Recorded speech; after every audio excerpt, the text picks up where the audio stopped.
मित्रांनो, स्वच्छ धुतलेले बोंबील, त्यामध्ये लसूण, हळद, मसाला, मीठ आणि लिंबाचा रस टाकून मस्त मॅरिनेट करून आपल्याला घ्यायचं आहे.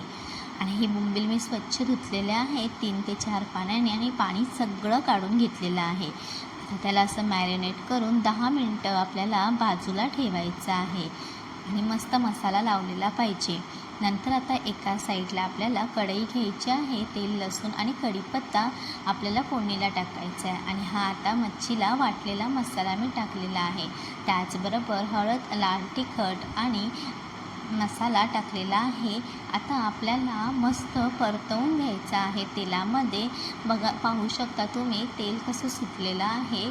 मस्त तेलामध्ये खूप वेळ परतवायचा आहे मसाला, जेणेकरून कच्च्या मसाल्याचा स्वाद जायला हवा. आणि त्याच्यानंतर मिक्सरमध्येच मी आता भांड्यामध्ये मिक्सरच्या पाणी घालून उरलेला मसालासुद्धा त्याच्यात टाकलेला आहे. आणि आता उकळी येईपर्यंत आपल्याला जेवढं आपल्याला पाणी हवं तेवढं आपण पाणी घालायचं आहे आणि उकळी यायची वाट बघायचं आहे.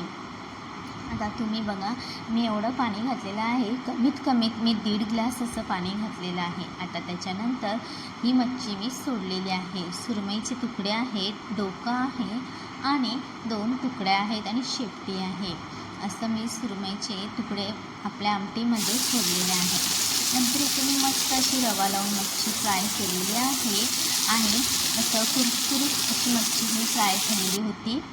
आणि नंतर आता जेवायला घेतलं आहे. गरमागरम भात, सुरमईचं कालवण आणि त्याचबरोबर चपाती आणि हे आपले सुरमईचे तुकडे.